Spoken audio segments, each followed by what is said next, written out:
Welcome to the Genius Factory. Enjoy the video. You begin by killing power at the breaker and securing it, no assumptions.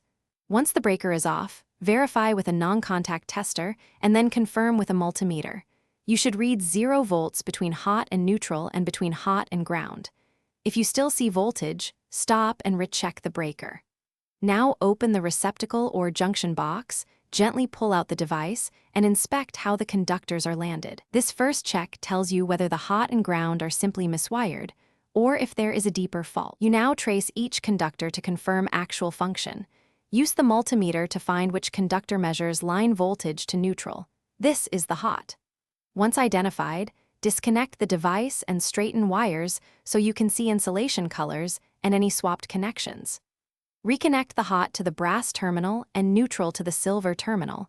If the ground was used as a neutral, remove that routing. Make a proper ground pigtail to the device green screw and to any metal box, ensuring mechanical and electrical continuity before proceeding.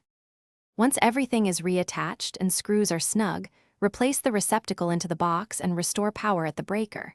You should read roughly 120 volts from hot to neutral, near 0 volts from neutral to ground, and you should have continuity on the grounding conductor.